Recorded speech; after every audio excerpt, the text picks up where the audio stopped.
Buenos días, doctor. Hola, buen día. ¿Qué tal, Geraldine? ¿Cómo estás? Bien, gracias. Bueno, pues yo alcancé como a revisar algunos textos no completos y vi el video que enviaste de YouTube. Sí, Sí, me impactó muchísimo, me gustó bastante ese video. Pero pues lo que pasa es que esta semana, nosotros ayer teníamos que enviar la primera propuesta de nuestro proyecto de tesis. está bien. Entonces, pues sinceramente tuve que canalizar, no sé mis compañeros, pero personalmente tuve que canalizar mi energía en eso y en los Claro, parciales finales de mi universidad porque estábamos en final de corte. está bien, no hay problema. Entonces, bueno, pero sin embargo alcancé a ver el video y lo que te digo, algo como una ojeadita a los textos y como organizar también todo el material como en un solo espacio del computador y eso, que creo que eso también es importante. Así es como ordenar la Entonces, biblioteca. sí, como la carpetica con el nombre del seminario y todo esto. Y nada, pues quería apuntar sobre el video, pero no sé si se va a hablar de este video ahora o cómo tienes pensada la... A ver, yo les pedí lo de la biografía Ah, bueno, y también. lo de la biografía también, Sí. sí. ¿Cómo les fue Entonces, con no sé. ese ejercicio? Vamos a empezar hablando de eso. Yo les dije que no les iba a pedir que, por supuesto, cuenten nada que no quieran contar, porque es un trabajo, es una escritura vinculada, digamos, a la intimidad de uno. Pero sí me gustaría saber cómo les fue con el ejercicio, si alguien quiere contar alguna, algún aspecto de esa experiencia y quiere a su vez mencionar algo de lo que escribió ahí, eso me Bueno, gustaría. sí, bueno, digamos, con respecto a eso, yo estuve haciendo el ejercicio y evidentemente hay un tema que definitivamente uno cae en cuenta que hay cosas que marcan y que no necesariamente tienen que ver con lo que te enseña un maestro, o sea, como un contenido, sino más bien con una situación o una actitud o algo que tenga que ver con acciones que un maestro haga hacia ti. Entonces yo recordé una anécdota eh, no muy, no muy grata, y es que yo tuve una maestra que una profesora en primaria, imagínate, como yo estaba como en cuarto de primaria, que yo estudiaba con mi hermano. Entonces, cada vez que yo hacía algo, ella me decía, claro, tenía que ser la hermana de Sam. Y cada vez que mi hermano hacía algo, decía, claro, tenía que ser el hermano de Geraldine. Y así como súper despectiva, a veces decía, ahí están los hermanitos. Y así todo el tiempo súper despectiva. Y cada vez que hacíamos algo mal, nos decía que éramos unos ignorantes.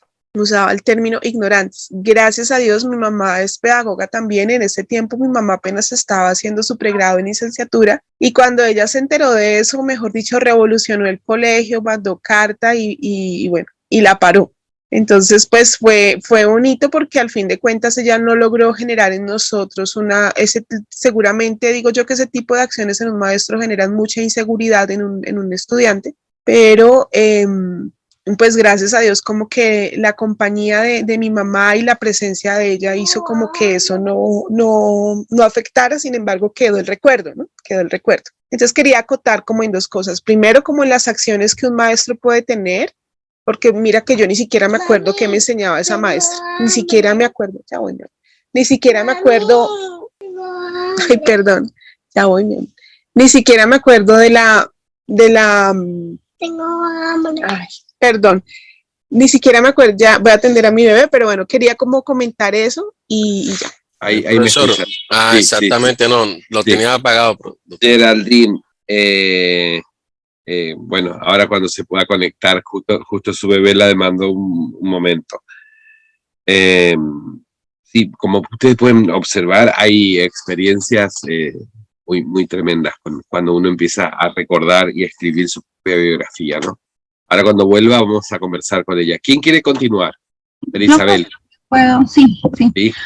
Profe, pues en mi caso y también pues la escritura, bueno, específicamente esa actividad fue algo pues interesante, sí, realmente, pues en qué sentido, realmente me di cuenta, como decía Geraldine, que hay cosas que realmente marcan, sí.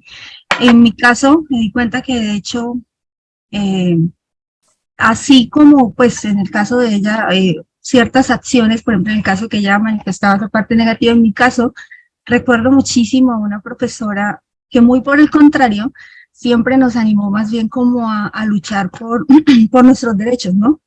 A hacerlos valer, sobre todo por una situación, digamos, algo como injusta en la que pasé y que las directivas de la institución no, y que pues digamos que en algún momento yo tenía, digamos, ya a final del año escolar, digamos, una distinción, ¿no? Como estudiante, y ellos pues injustamente la estaban quitando por algo que no era cierto, y ella me decía, no, y usted tiene sus derechos y no sé qué, y siempre, yo la recuerdo mucho, era la profesora de ciencias sociales y en sus clases, ella siempre decía, nos llevaba, ¿no? A eso, a lo que era la igualdad, los derechos, a conocer los derechos, a ejercer, ¿no?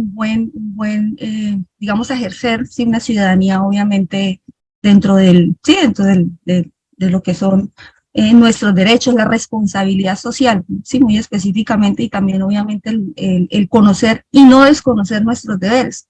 Entonces sí la recuerdo y me doy cuenta que eso sí impacta muchísimo porque digamos que en todas las cátedras y en todas mis clases, para mí eso es muy importante, ¿no? Lo que es el respeto, el hecho de que mis estudiantes conozcan sus deberes, que conozcan también sus derechos y que obviamente ejerzan eso, es importante. Entonces como que la escuela sí realmente marca, digamos que nos marca, ¿no? Y nos lleva también a mejorar, ¿sí? Algunas de esas acciones y muchas otras cosas bonitas. Yo realmente en todo ese proceso recuerdo muchas cosas positivas y eso me llevó, ¿no? A repensar que a pensar realmente muchas cosas de esas que pasaron en las que me marcaron realmente, algunas digamos, he evitado, ¿sí? Hacerlas, he buscado la manera de que eso no lo lleve yo al aula, ¿no?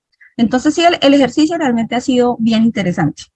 Sí, ayer Gracias. incluso también revisaba mucho también el video, ¿no? El video también lo alcancé a ver y realmente recordé muchas situaciones también, porque en ese proceso de escritura, como que había situaciones que eran semejantes a esas que había ahí en el video, y como que yo recordaba que efectivamente, sí, o sea, como que eso sucedía, sí, el hecho de que, digamos, el racismo incluso en el colegio donde yo estudié también se evidenciaba muchísimo, eh, y de hecho bien marcado, ¿no? O sea, bastante. De hecho, a veces siento que en las instituciones, incluso donde también he elaborado, lo noto, sí, pero ya con aquello de la situación de género, ¿no? Entonces, el hecho de El estudiantes sexismo sería.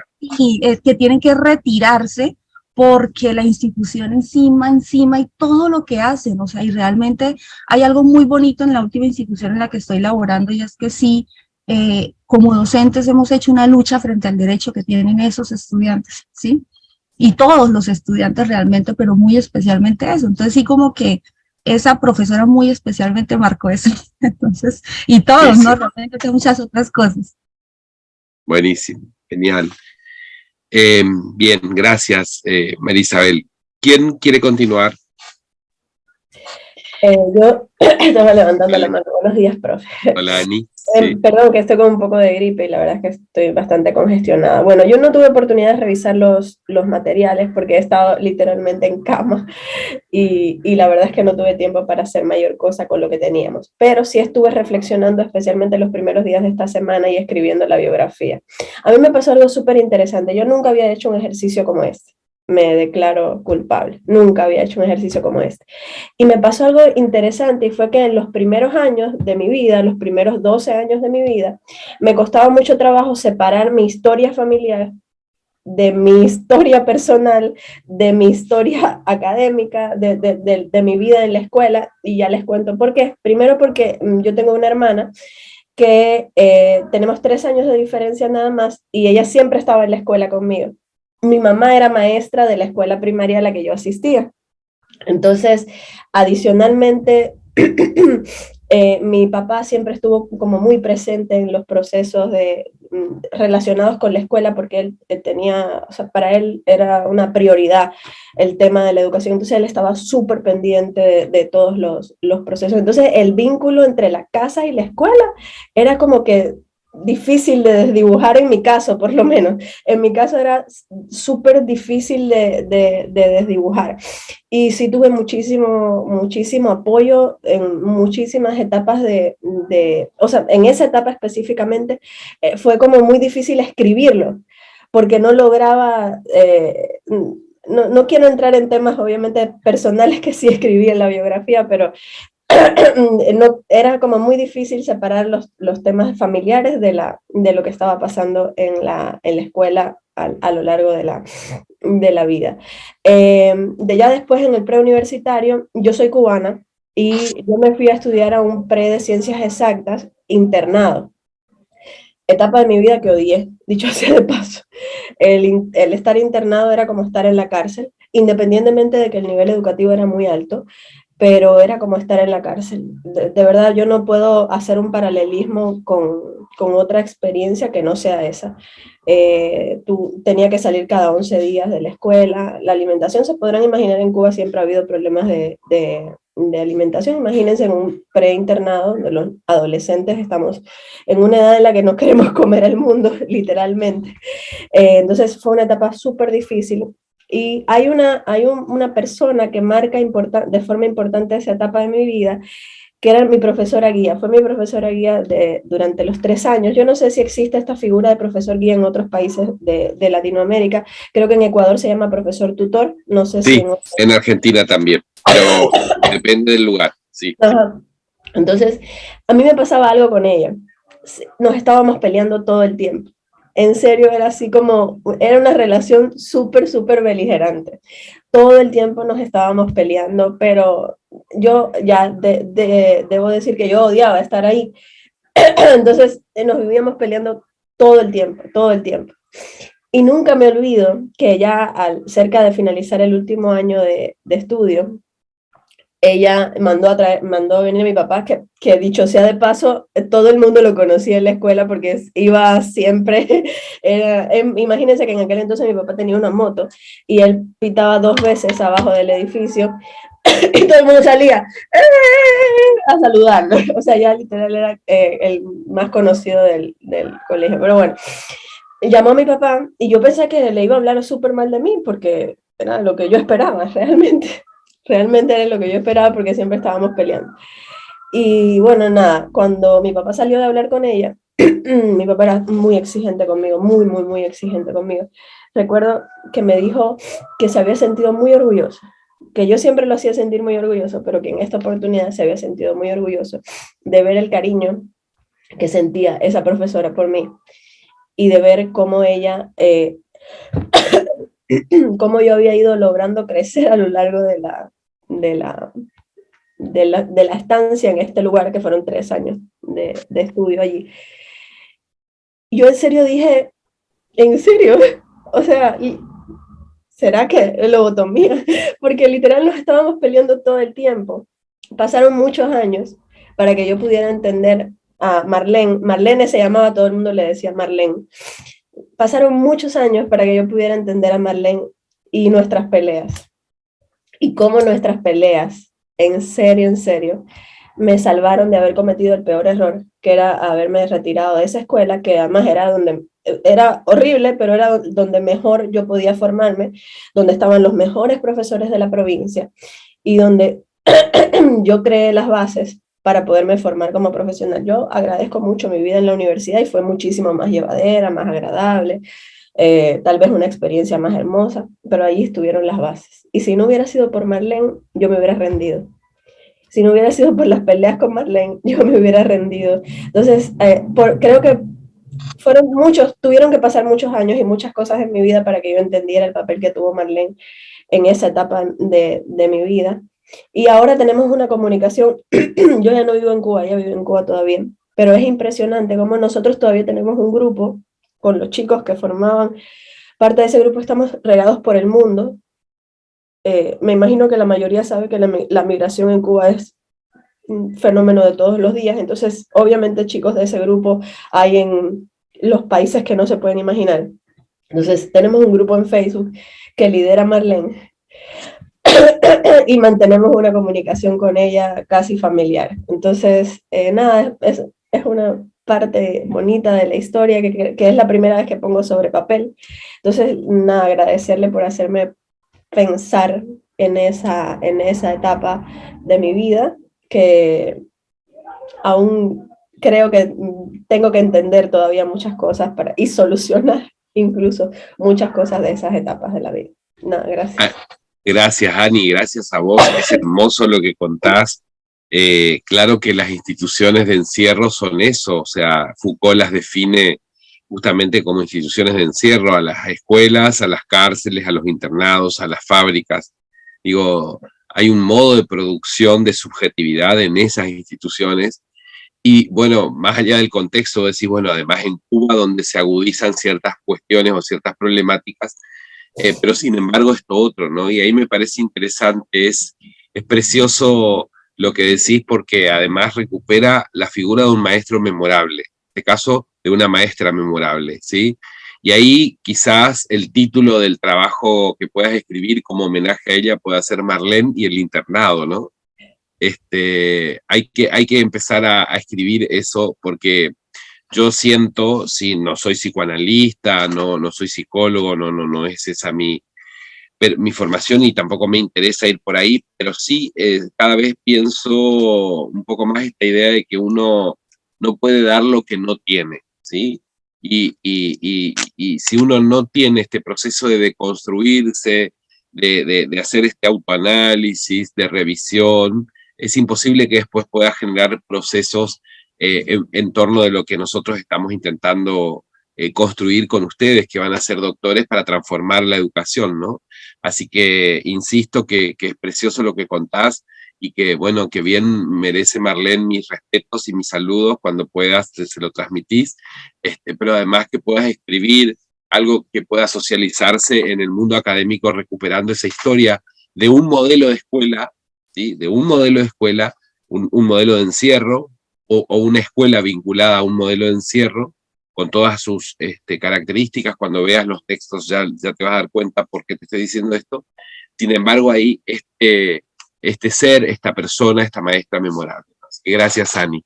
¿Quién más? Bueno, yo ya puedo terminar. Sí, Lina. Escuchando. Geraldine. Dale, Geraldine Bueno, y después Lina, qué sí. vergüenza. Sí, sí. Bueno, entonces estaba comentando esta situación de esta maestra que marcó como de esa manera negativa. Y también, bueno, ya recordaba como en el bachillerato, la anécdota es más hacia mí, la inclinación que yo empecé a tener en mi vida, que está relacionada con el arte. Como pues, te decía la vez pasada, yo soy directora, soy actriz, pues teatrera, mejor dicho. Entonces, desde muy pequeña yo empecé a tener como la oportunidad de participar en formaciones artísticas independientes del colegio, pero tuve la fortuna de estar en un colegio que abrió como ese campo. Para la época no estaba como incluido la formación artística y todavía falta mucho, pero digamos que en eso se ha avanzado un montón aquí en Colombia. Pero para la época en que yo estudiaba, yo me gradué de bachillerato en el 98. Para esa época lo que había era convenios, cursos de arte paralelos, pero no se contemplaba la idea de que, por ejemplo, teatro fuera una asignatura de la formación. Claro, de la formación. Entonces resulta que yo, pues fascinada con esta inclinación artística y guiada pues por mi vocación, estaba en el grupo de danza y estaba en el grupo de teatro y me iba muy bien. O sea, los directores de ambos grupos me querían muchísimo y me cogían, pues me tenían para todo. Entonces, cada vez que había una presentación, cada vez que había que ir a alguna parte, ellos me llevaban.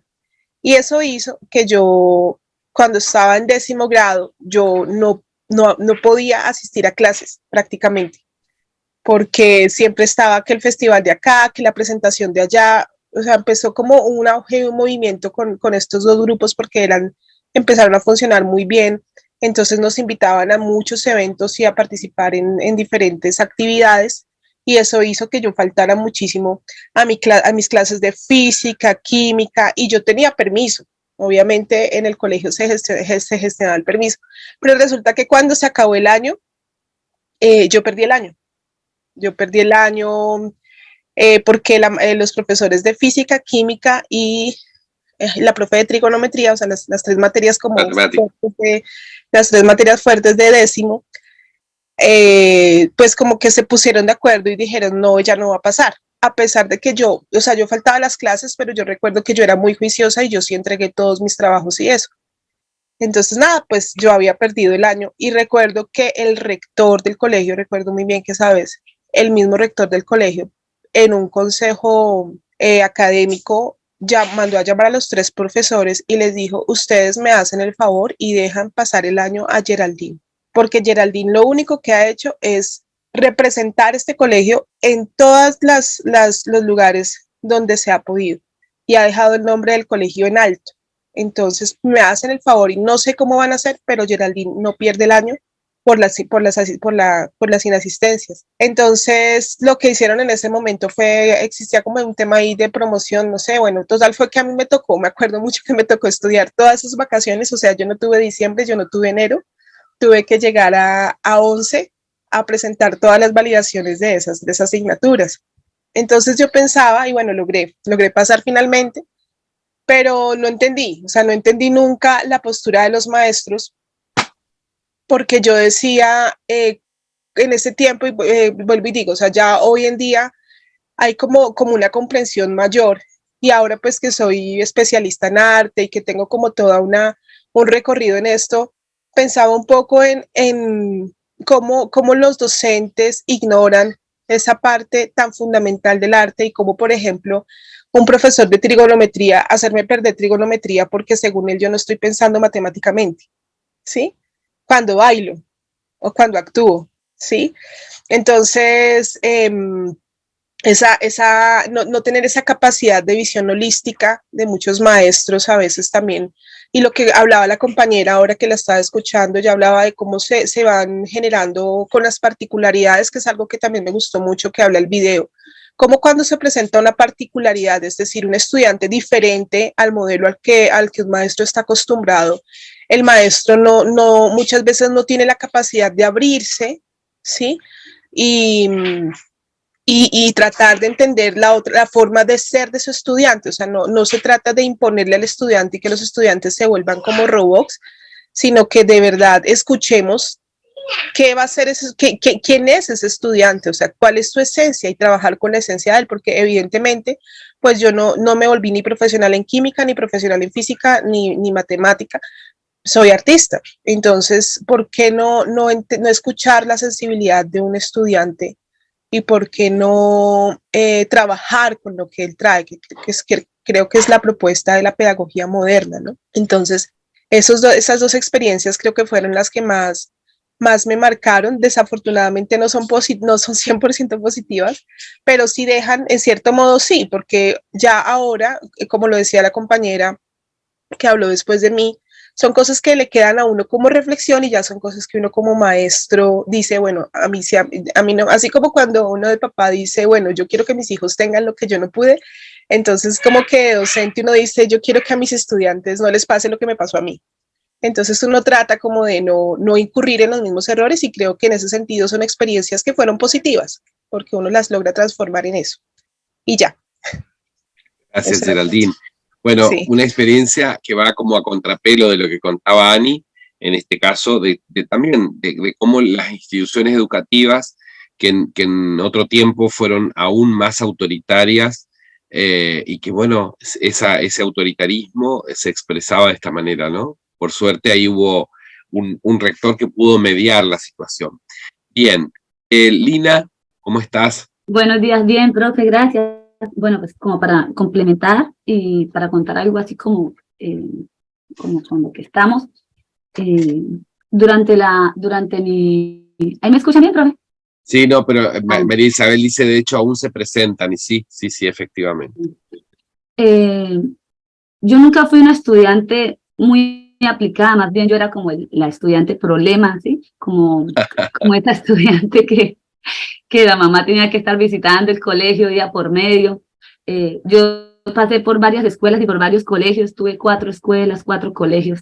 Yo no me gradué como por decir de la escuela, sino a pesar de las escuelas. Mi mami era como la que mantenía ese ese enfoque, por favor, por lo menos el bachillerato, Lina, por favor, por lo menos el bachillerato. Entonces, como que era esa fuerza de voluntad de parte de ella lo que hacía que yo no terminara dejando el estudio a medias.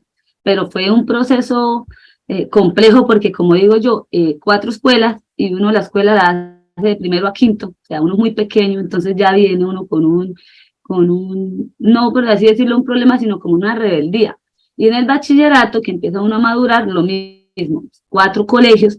Entonces, cuando yo leo ayer unas páginas que nos envió de el fracaso de la escuela en su para todos, yo me sentía identificada porque yo decía, en ese momento yo no sentía que la escuela fuera para todos. Yo no me sentía parte de la escuela, o sea, yo sentía que me faltaba de pronto un profe o alguien que aceptara mi rebeldía de alguna manera o la comprendiera.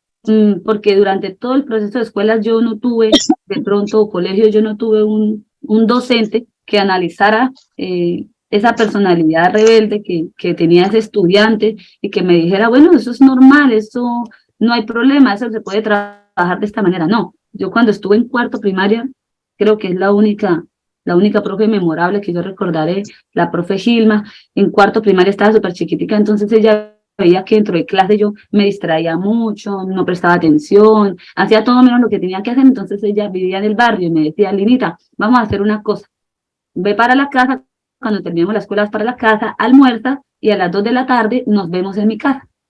Hoy en día eso sería un problema gigante que un profe citara a un estudiante en su casa, pero en esos tiempos yo recuerdo que tenía por ahí que 8, 9 añitos. Entonces como ella vivía a 2 casas mías, yo llegaba, almorzaba, me duchaba, me arreglaba y llegaba a la casita de ella a las 2 de la tarde. Y ella se sentaba con su paciencia, con su vocación, de 2 a 4 de la tarde a explicarme cómo se escribe, cómo se lee en la sala del comedor. Todas las tardes, de lunes a viernes. Entonces yo decía, eso debió haber impulsado, pero bueno, no sé qué pasó porque durante cuarto primaria la recuerdo a ella y de ahí hasta bachillerato no vuelvo a recordar ningún docente memorable. Siempre creí que la escuela no era para mí.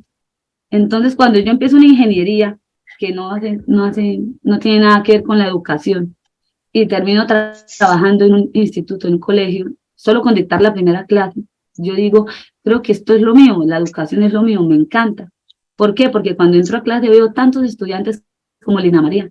Allá veo una Lina María, allá veo una Lina María. Entonces yo decía, estos son los estudiantes que en mis tiempos la escuela no era para ellos. Entonces ese proceso de formación de pronto que yo tuve o que no tuve o que me hizo falta es lo que siento que me hace una docente para ellos tan ejemplar, o sea, como tan idealizada, porque ellos, el hecho de que yo los escuche, el hecho de que yo diga, venga, ni el mejor estudiante tiene un éxito asegurado en la vida, ni el peor un fracaso. Obviamente yo no me pongo a contarles a ellos todo mi proceso de formación tan conflictivo que tuve en la institución, pero sí les digo, no importa si perdiste un año, no importa si estás repitiendo por segunda vez, eso no te va a definir tu vida más adelante. Entonces, los chicos hoy en día se gradúan de la institución, salen, empiezan a una universidad y me llaman y me dicen, profe, en 8 días me gradué de tecnólogo, profe, en 8 días me gradué de ingeniero, quiero que me acompañes al grado. Entonces yo digo, ¿cuántas boletas te dieron? No, profe, me dieron 3, pero ya decidimos con mis papás que éramos mi papá, mi mamá y la profesora. O sea, sacan a alguien del núcleo familiar por incluirlo a uno. Entonces uno dice, ese proceso de formación durante la escuela, de alguna manera lo tomé yo tan positivamente para durante mi trabajo en estos días poder qué sé yo, se me va la palabra, poder realizarlo de la mejor manera. Como digo yo, no tuve maestros memorables positivos, sino uno en cuarto primaria, nunca tuve de quinto primaria a bachillerato, inclusive en la universidad. Yo empecé la universidad con la misma rebeldía, yo decía, es que ni lo intento, es que la educación no es lo mío.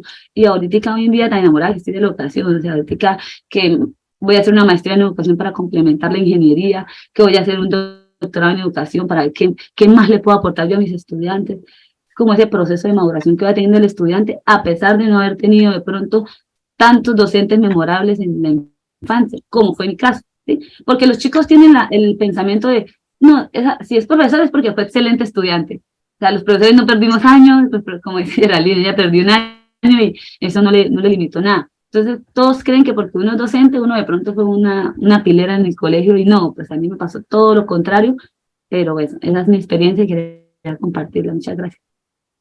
Ina, precioso también lo que contás. Y se me ocurría, ¿no? Así como se me ocurrió ese título para homenajear a Marlene, Marlene y el internado y Marlene. Creo que queda mejor Marlene y el internado, o el autoritarismo y el arte en relación a lo que había expuesto Geraldine.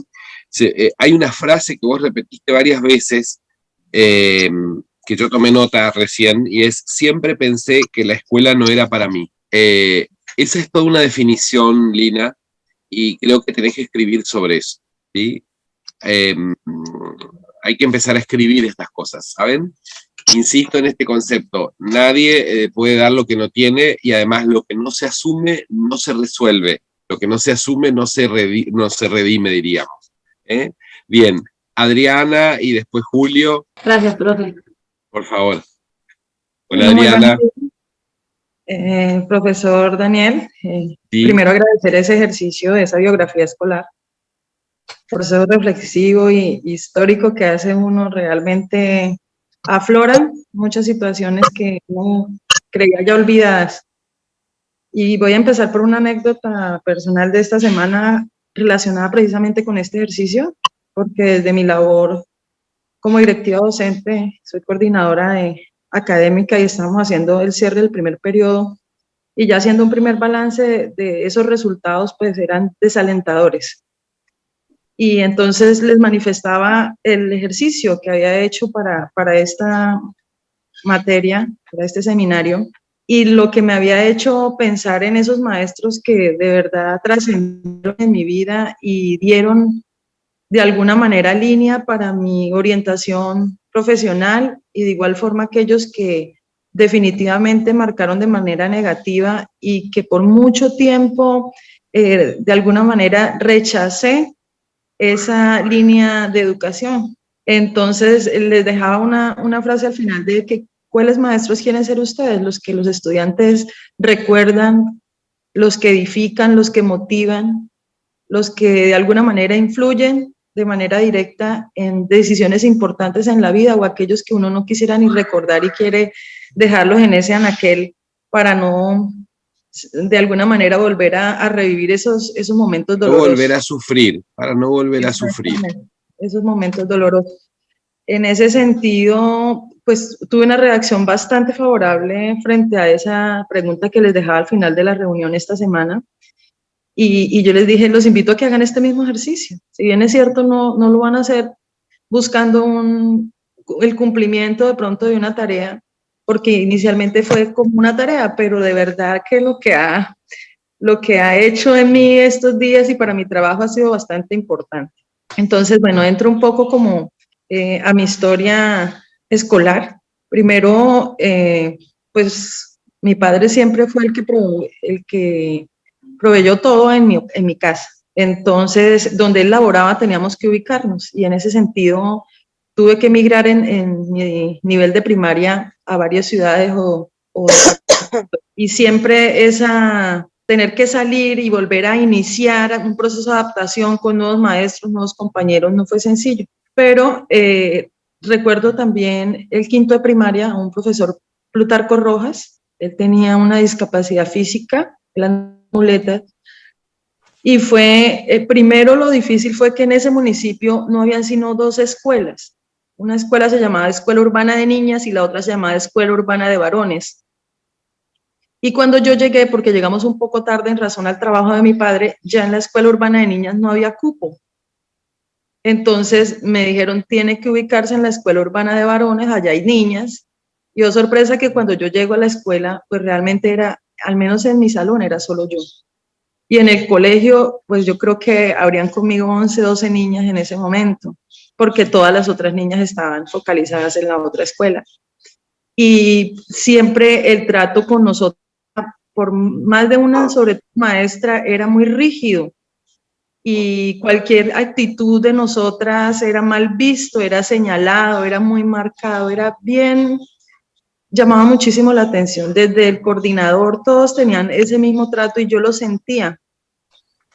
Sin embargo, este maestro, él era realmente una persona que lo hacía a uno reflexionar y cuando uno quería decir, yo ya no quiero volver, o yo no quiero ya entrar, y muy cerca, él decía, vamos que hoy vamos es a aprender.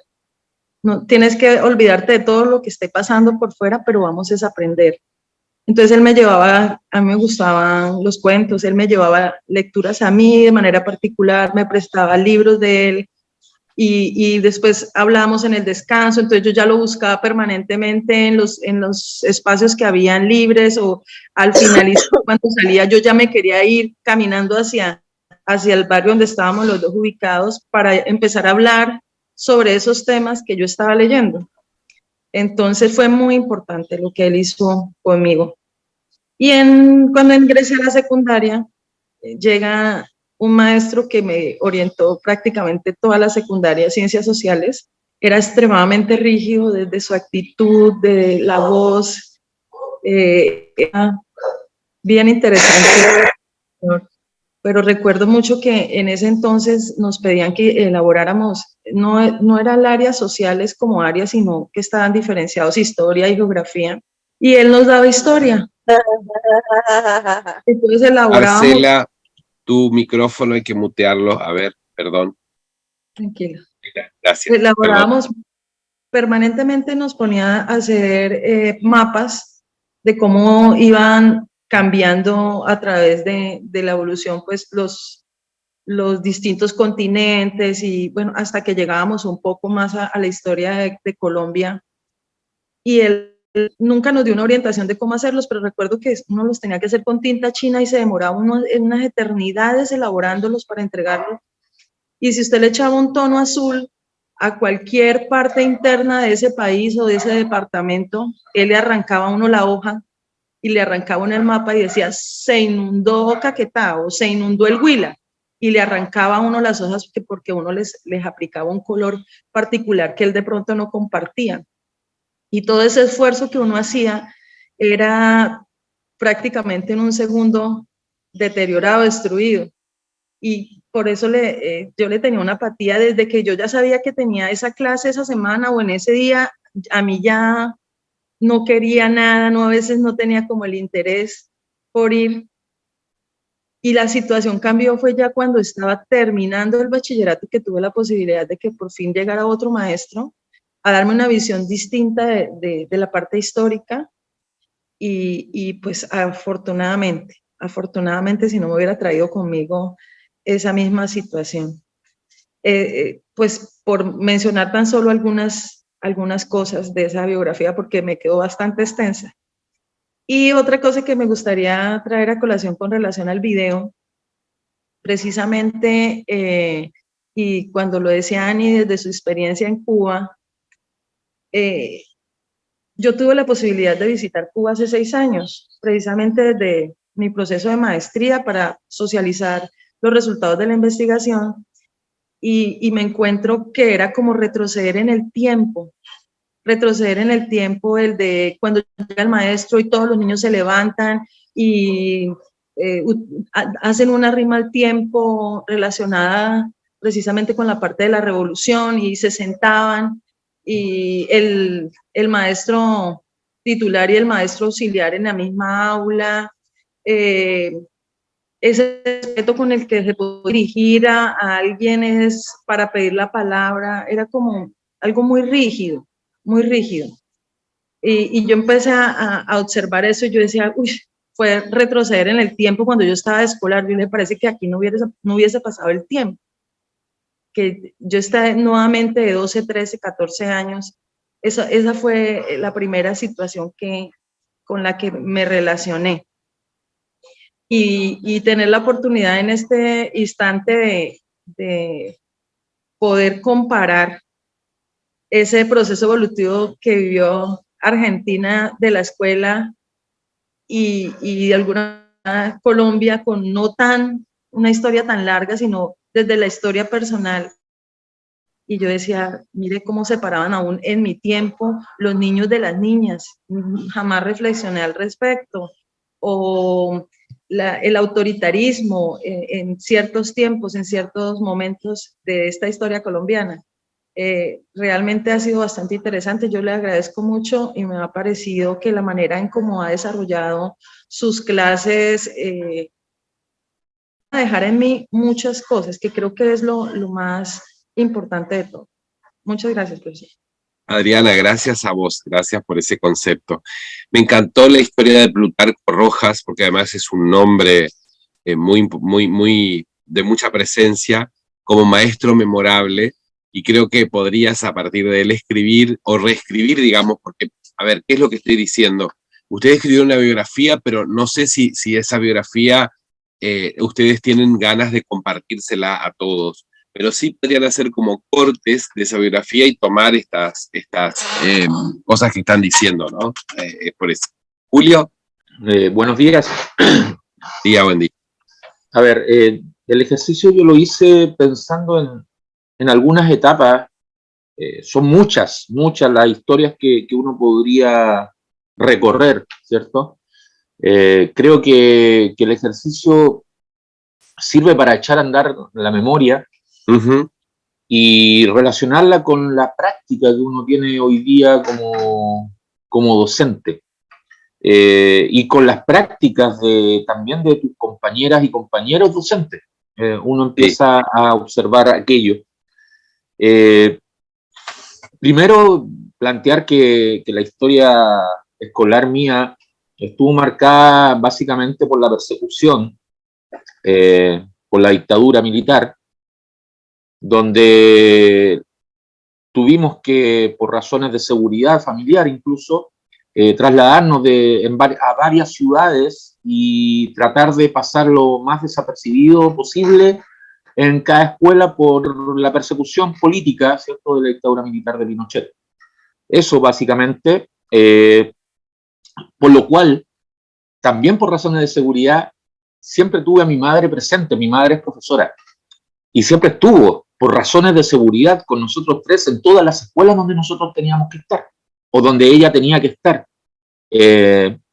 Una situación que desde el punto de vista de seguridad para el adulto era tener a tus hijos ahí siempre presentes, que no los vayan a tomar, ¿cierto?, a la salida del colegio los organismos de seguridad y te hagan desaparecer, como ocurrió. No obstante aquello, para nosotros como niños era complejo también tener a nuestra madre como profesora, porque no podíamos llevar a cabo esos procesos tan naturales de escolar, pues. O sea, recuerdo una vez que tuvieron que llamarme el apoderado, como se utiliza, ¿cierto?, por una situación disciplinaria, y tuvo que ir mi papá a hablar con mi mamá. Era casi una cosa así surrealista, pero había que cumplir con el reglamento del colegio. Entonces, eso empieza a marcar un poco mi vida escolar. También recuerdo en alguna ocasión donde teníamos tan internalizado esto del miedo, ¿cierto?, que hubo un movimiento en la escuela por una situación tan doméstica como el Día del Alumno. Recuerdo que toda la escuela se paró porque la escuela no quería hacer el Día del Alumno y toda la educación básica paró. No se fue a la sala después de la formación, un sistema muy militarista que todavía persiste lamentablemente en la escuela, creo que de toda Latinoamérica. Sí. Entonces, yo me fui a la sala porque decía, si me quedo en el patio con mis compañeros, la que me espera en la casa puede ser peor. Entonces, no sabía qué hacer y mi madre me dijo después, tú tendrías que haber estado con tus compañeros y no acá en la sala. O sea, eso significó que después, llegado a la enseñanza media, me fui a un liceo y ahí fue todo lo contrario. O sea, incluso pasé varias jornadas, ¿cierto?, con detenciones por parte de los organismos de seguridad. Y ahí recuerdo un profesor que de nombre era muy particular, que se llama Jorge Montt. Jorge Montt fue un presidente en principios del siglo XX, fines del siglo XIX. Hubo tres Montt: Manuel Montt, Jorge Montt, Pedro Montt, presidentes de Chile. Y él tenía la particularidad que era profesor, pero también era agente de seguridad. Pero sus clases eran maravillosas, porque yo recuerdo que en esa clase de él aprendí de los grandes clásicos, porque era profesor de literatura, Franz Kafka, Mario Vargas Llosa en esa época, Julio Cortázar, lo conocí a través de este profesor, y me hacía mucho sentido. Vimos, por ejemplo, con él, alturas de Machu Picchu, vimos posteriormente La Noche de los Lápices. Entonces, era contradictorio. Claro. Sus clases eran lo que hoy día se hace para las evaluaciones docentes. Clases participativas, clases con argumento, con opinión, con discusión de temas. Y clases grabadas, incluso en ese tiempo con precarios sistemas de grabación audiovisual. Sí, sí. Pero lo hacía como hoy día se hace para los sistemas de evaluación docente en muchos países. Entonces era como un adelantado pedagógicamente, pero tenía esta otra vida, ¿cierto?, paralela de agente del régimen. Y era contradictorio porque en el liceo la situación era de una efervescencia política tremenda. 30 compañeros del liceo desaparecidos y asesinados, por ejemplo.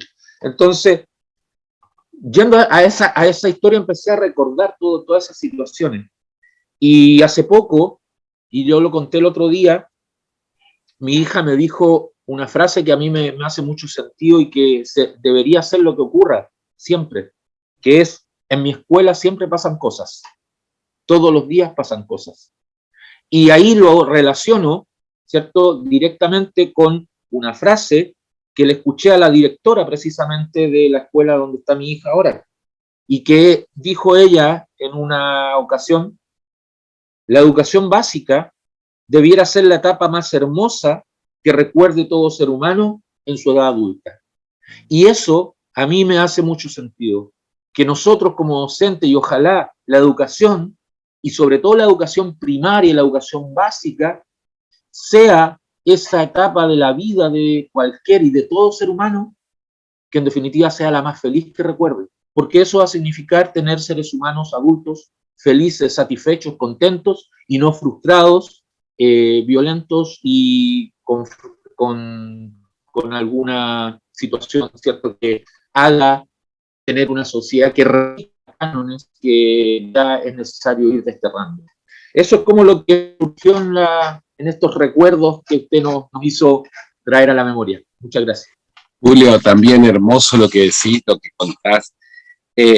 Me parece que yo encontré como 3 títulos, ¿no?, posibles Saben que yo quiero animarlos a escribir, porque yo les dije el primer día, ustedes cuando inician un doctorado, además inician su carrera como escritores, eso creo que les dije, ¿no? Y si no les dije, les digo ahora, ¿sí? Tuvo que ir mi papá a hablar con mi mamá a la escuela. Es toda una definición. Jorge Montt, y no sé cómo caracterizar esto, o sea, el gran maestro didacta al servicio de los servicios, ¿sí? Y luego en mi escuela siempre pasan cosas. Es toda una definición también. Bueno, ahí tenés 3 títulos posibles. Empiecen a escribir artículos breves, no sé, lo que puedan, 1 carilla, 2 carillas, traten de contar la historia y de ponerle algo del marco teórico y empiecen a escribir. Después vamos a ver qué hacemos con eso, pero es interesante que esto no quede solo, porque si ustedes no lo relatan, esto se pierde, y tiene una riqueza enorme. Bien, creo que seguía Freddy. Gracias, Julio, muchas gracias. Buenos días, y compañeros. Hola, Freddy. Bueno, yo tengo como un escrito, pero es tan extenso de todos los recuerdos que vinieron, que más bien voy a hablar como algunas cosas que tengo dentro del texto, por ejemplo. Entonces, empiezo por mencionar una situación que a mí me encantaba en la escuela primaria, pensando en ese rol de la escuela, y era una actividad de la profesora se llamaba Fabiola. En la primaria acá en Colombia solo teníamos un profesor durante toda la primaria, desde que ingresábamos hasta grado 5º, y nos daba todas las asignaturas y todo. Esta profe Fabiola tenía como una actividad que, repito, me encantaba, que era sacarnos al patio más o menos una vez al mes y ponía una regadera, todos nos quedábamos en pantaloneta, niños y niñas, y nos regaba con el agua. Yo era feliz en esa actividad, o sea, era lo mejor que había, la mejor actividad. Yo tengo un hermano que es mayor y estaba en la misma escuela. Y entonces un día conversando, yo le mencioné eso, le digo, ¿usted recuerda a la profesora Fabiola que nos bañaba en el patio? Tan chévere esa actividad, como tan divertida, compartir con nosotros acá que no hay piscinas. Y era el juego de la manguera, y él me decía, pero sí sabe por qué él lo hacía. Y yo, pues, es una actividad para compartir. No, lo que pasa es que muchos de los niños que íbamos iban en muy mal estado de sanidad, muy sucios, por decirlo. Entonces era una actividad de la profesora para bañar al grupo de estudiantes. Y yo nunca había pensado en eso. Entonces cuando mi hermano me lo dijo, yo como que, ¿cómo así? O sea, ¿no? Estando ahí con los demás, pues uno no se sentía sucio, voy a decirlo de esa manera. Pero los profesores como que sí veían eso y pues tenían que tomar ese tipo de medidas. Pero era una cosa como lo veía el docente, como lo veía mi hermano y como lo veía yo. Otra actividad de esta profesora de primaria que recuerdo bastante era una actividad de la plastilina. O sea, uno de los materiales al inicio del año escolar, más o menos como en primero o segundo, recuerdo, era llevar una tabla y esa tabla la íbamos a utilizar durante el año para ir llevando las letras y los números en plastilina. Y también me parecía una actividad supremamente emocionante. O sea, a mí como niño yo recuerdo que me decían, hay que traer el 1 en plastilina para el día de mañana o la otra semana. Y esa era mi superactividad. O sea, yo le dedicaba tiempo a hacer ese 1, había que hacer unas decoraciones con unos puntos, con el lápiz, en fin. Y eso se trabajaba durante todo el año, llevar ese número, esa letra.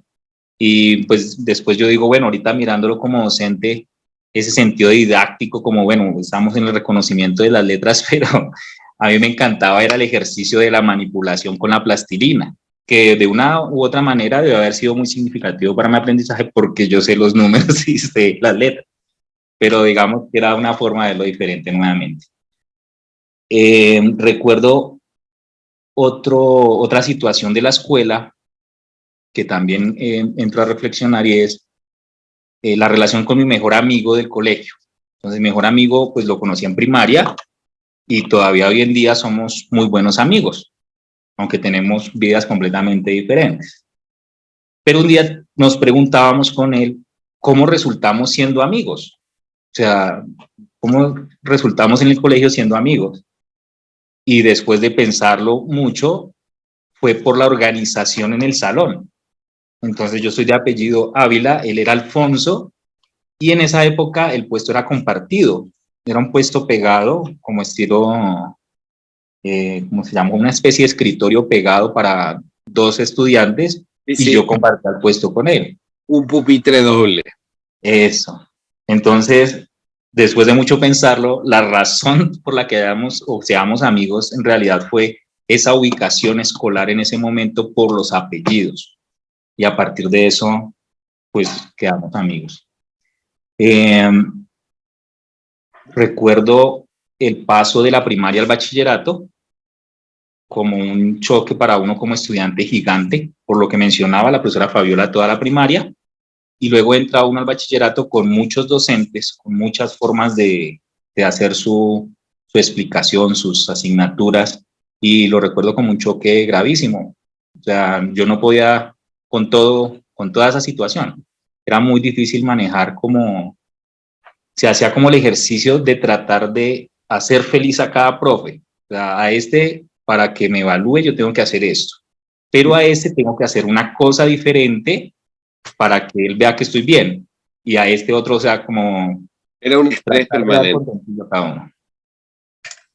Sí. Y ahí viene una parte que considero supremamente importante de la escuela, que es la parte evaluativa. Entonces está esa parte de tratar de uno responderle a todos a su manera de ver de cada uno de esos docentes, y aparecen unas evaluaciones, unos quizzes. Esos quizzes, hablando de esta reflexión que suscita este escrito, yo ya no recordaba, o sea, cuando yo le pongo ahorita una evaluación a los niños, un quiz que yo busco mirar si qué me han entendido ellos, pero cuando hice el ejercicio pensaba cuando yo estaba sentado haciendo los quizzes.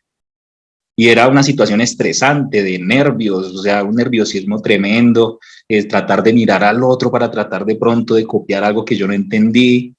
En ocasiones uno estudiaba muy juiciosamente, pero igual ese estudio parecía como que no servía para nada al momento de enfrentarse a esa hojita que terminaba demostrando si uno sabe o no lo que ha estado trabajando. Y a pesar de que uno haya estudiado, de pronto uno dice, ay, la tengo claro. En ese momento era completamente diferente. Luego de eso, pensé en ese bachillerato como en una pequeña sociedad que se forma. Ya éramos como grupos de estudiantes dentro del aula, y pensar en ese grupo como una sociedad pequeñita, porque digamos yo tenía mi grupo de amigos, pero en el salón había otro grupo que se caracterizaba por otra cosa, otro grupo que se caracterizaba. Dentro de mi grupo, por ejemplo, recuerdo que siempre éramos el grupo que participábamos en otras actividades que son de la escuela, pero que digamos que no hacen parte de esta vida cognitiva académica, sino como el compartir, que eran los bailes, las presentaciones para la izada de bandera, o cuadrar actividades para el día del niño, hacer algún punto, todo ese tipo de situaciones que no participaban todos los estudiantes, sino que éramos un grupo que ya siempre nos decían, ustedes van a hacer el baile, bueno, nosotros hacemos el baile, porque los demás no participaban de eso. Luego recuerdo la escuela media, que la recuerdo muy bien como en ese ejercicio de las ciencias. Me marca mucho el ejercicio de las ciencias, como de pensar esas materias a un nivel más alto. No recuerdo en mi escuela trabajar algo de artes, ahorita que lo mencionaba la compañera, no recuerdo ese énfasis, pero sí recuerdo otro énfasis, que había como una parte técnica, mirando como en estos documentos que nos envió el profe, como que era ver la escuela como el ejercicio técnico para el proletariado. Entonces, me acuerdo que había unos énfasis, el de mecánica, el de electricidad, y había otro que ahorita se me escapa, mecánica, electricidad, eran 3 énfasis. Bueno, en ese énfasis, por ejemplo, yo me incliné por el de mecánica, pero yo no le veía sentido a eso. O sea, en ese momento, digamos que yo tenía como una idea de estudiar algo como ingeniería, algo de sistemas, algo de computadores, y esa opción no existía en mi escuela. Entonces estaban esos 3 ejes, y yo dije, pues me tocará estudiar mecánica, pero yo no me sentía nada cómodo, no me sentía feliz de hacerlo.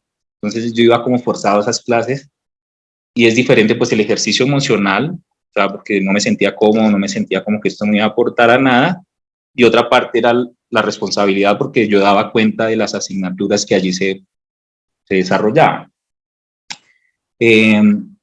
Cuando se termina la escuela, entonces acabamos la escuela y pasamos a otra etapa, que es los estudios superiores en universidad. Y ahí yo me sentí, como dice alguna canción por ahí, como que uno termina pateando piedras cuando sale del colegio, porque quedé como perdido, o sea, como que van unas promesas de seguir estudiando. Los profesores decían, hay que ir a la universidad, hay que esforzarse, hay que salir adelante, bueno. Pero salía uno y queda como completamente desprotegido, o sea, sale uno a enfrentarse solo al mundo. Entonces ahí también tuve como una especie de crisis existencial sobre qué iba a hacer para poder estudiar. Intenté entrar a la universidad. Acá hay varias universidades públicas en Colombia, y yo me incliné por la Universidad Distrital en primera instancia y no pasé. Entonces eso fue muy frustrante, o sea, era como un baldado de agua fría tremendo, como que yo dije, no, aquí ya murió la parte académica, y duré como 2 años como con una apatía, como un rechazo hacia poder estudiar, porque no había ingresado, como no tuve la oportunidad, como que unas promesas que se rompieron. Y finalmente, digamos, por apoyos de algunas personas, logré entrar a la universidad, o sea, que me insistieron, vea, preséntese, usted es bueno para estudiar. Entonces yo dije, bueno, me voy a presentar a algo, y volví, lo hice y pasé. Pero digamos que sin ese acompañamiento no hubiese sido imposible. En la universidad, la experiencia académica la recuerdo como de un alto nivel de exigencia. O sea, todo el tiempo era una exigencia en todas las áreas, pero era algo muy enriquecedor, o sea, era una exigencia rica, como que, bueno, uno tiene que esforzarse acá, tiene que dar aquí de lo más que pueda en cada una de las asignaturas, y era un esfuerzo muy bueno. En la universidad, en lo que se llama la alma mater, digamos que ahí yo me especialicé en educación matemática con el énfasis que tenía en la universidad, que era la resolución de problemas, y fue tanta la especialización, lo diría yo, que yo tenía mi mirada sesgada en eso y yo era muy bueno haciendo eso. Y cuando hice la maestría, que la hice en otra universidad pública de Colombia, que es la Universidad Pedagógica, allí habían otras miradas de cómo enseñar. Y entonces también entré nuevamente en un choque de, bueno, uno está experto en esto, pero se está negando a otras posibilidades de aprender otras formas de enseñanza. Y bueno, entonces ahí está como el recorrido de la parte escolar, como las cosas que me han marcado. Y sobre profes memorables, tenía como 4 ahí, empezando por la profesora Fabiola. Detestables también tengo por ahí algunos. Pero me voy a centrar en uno que es un profesor de la Universidad Distrital, que era se llama el profe Jaime Romero. Es un profesor de matemáticas. Él es matemático puro y luego pasó a la educación universitaria a enseñar educación matemática. Y era o es un profe que me parece una cosa de otro mundo, es una cosa impresionante. Tiene unas ideas como tan buenas y la forma de dar la clase es tan extraña, pero interesante. Entonces, por ejemplo, en algún momento puede pegar un grito, darse golpes contra el tablero, como que ve las cosas y dice, miren, ustedes están viendo, pero miren ustedes, ¿por qué no hacen para cambiar esto? O sea, como con una pasión impresionante. Ese es un profe que marca, como con esa pasión que quiere enseñar sus contenidos y ahí ya quiero cerrar mi intervención. Muchas gracias. Gracias, Freddy. Ahí me hiciste acordar a un texto que les compartí en el grupo de WhatsApp de una socióloga argentina que es Beatriz Arlo, que escribió hace mucho tiempo, en la década del 90, un texto sobre, que dice, mi mami es profe en matemática. Dice, bueno, ahí hay un mensaje para vos, Freddy. Escribió este texto se llama La máquina cultural, y trabaja, digamos, un caso que es el caso de Rosa del Río, como una maestra formada, formateada por el normalismo, que es la corriente pedagógica que da origen a la formación de maestros aquí en Argentina, y que lo que hace es rapar las cabezas de los niños, ¿sí? Rapar las cabezas de los niños y colocarles cintas azules, peinarlas y colocar cintas azules a las niñas. Un poco con esa vinculación con la experiencia de la manguera o el regador, como dicen ustedes, allí en la experiencia de tu escuela, ¿no? Así que por ahí te puede servir para encontrar alguna vinculación. Aunque esto ocurrió, no sé, hace 100 años atrás, lo tuyo es mucho más reciente, pero sin embargo quiero que ustedes observen que hay vestigios, que hay restos, que hay, digamos, hoy lo decíamos, en la exposición de Julio y en la exposición también de otros que estuvieron antes, claro, con sus claros y oscuros exactamente. Lo que decían es que hay, a pesar de que hay un discurso en contra del autoritarismo educativo, sin embargo hay escuelas donde todavía se sigue exigiendo que los niños se pongan de pie cuando entra el maestro, el profesor, que tomen fila al momento de izar la bandera, etcétera, etcétera. Bien. Bueno, Edgardo. Buenos días. Hola, buen día. Bueno, tenés la cámara apagada, ¿eh? Sí, voy a prenderla entonces. Bueno, sí. Bueno, gracias a Dios, pues tuve profesores memorables en cada ciclo educativo, sobre todo cuando estudié lingüística y literatura en la Universidad de Cartagena. Pero voy a referirme a la última parte del trabajo. Los últimos estudios que realicé fue la maestría en lingüística. Lo realicé hace como 15 años, ¿ya? Y hasta ahora que nuevamente retomo estudios con el doctorado. Bueno, en esa maestría en lingüística quiero marcar 2 profesores. Uno que de pronto tenía un comportamiento, digamos que no era muy adecuado para el nivel de maestría, y otro que fue totalmente memorable. Voy a referirme primero al profesor de fonética, que bueno, él tiene un problema de salud tenía un problema de tiroides y eso implicaba que los ojos estaban un poco desorbitados, como los Simpsons, como los personajes de los Simpsons. Entonces, no sé si esa parte afectaba sus clases, que era un profesor como que reñía con la clase, con el conocimiento, como si el conocimiento lo portara él y los demás. O sea, yo fui un estudiante destacado, me fue muy bien, pero era alguien así como que yo soy el que sé, ustedes son unos floreros vacíos, o sea, y constantemente hablaba mal, o sea, él falleció, pero tenía esa problemática, ¿no? Como que era, o sea, autoritario. Sí, autoritario, iba como con rabia, no sé si de pronto su problema de salud. Maltratador. Sí, así es, era así, y bueno, y las clases fueron así, ¿no? Ahí habría que sobrevivir, yo no pude sobrevivir, pero, o sea, eso me llamó la atención porque yo nunca, o sea, ni en primaria, ni en secundaria, ni en el pregrado tuve un docente como así, de esas características, y en una maestría me llamó la atención, ¿ya? Así que bueno, y el otro caso, el profesor Rubén Arboleda, profesor de morfosintaxis, él también tiene un problema de salud que vino desde su nacimiento, y es que había momentos en la clase que él temblaba, y eso le impedía escribir en el tablero, así que él no escribía en el tablero. O sea, sus clases eran dialogales, él dialogaba y tenía un conocimiento tan grande, o sea, que yo no he conocido a una persona que maneje tanto un discurso como él, o sea, y nos llevaba a nosotros como que a los límites de la reflexión. O sea, las ideas más brillantes que se me ocurrieron a mí, se me ocurrieron en sus clases. Él habla de la técnica de la ocurrencia, tanto así que mi trabajo de grado de maestría salió de una de sus clases, porque yo entré a la maestría sin tema de investigación. Yo dije, yo entro y ahí lo que se me ocurra, y se me ocurrió en su clase. Y aprendí mucho sobre morfosintaxis, aprendí demasiado. Tanto así que aquí, por lo menos en mi ciudad, algunas personas me reconocen como una de las personas que tiene un conocimiento importante en la parte de morfosintáctica de la lengua. Ya, y eso gracias al profesor Rubén Arboleda. O sea, realmente un profesor extraordinario. Él no escribía en el tablero, pues él escribe, tiene varias publicaciones. Es un autor reconocido aquí en Colombia, profesor de la Universidad Nacional de Colombia. Y bueno, aprendí mucho con él y es realmente un docente memorable. Fíjense que los dos presentaban una misma situación de salud.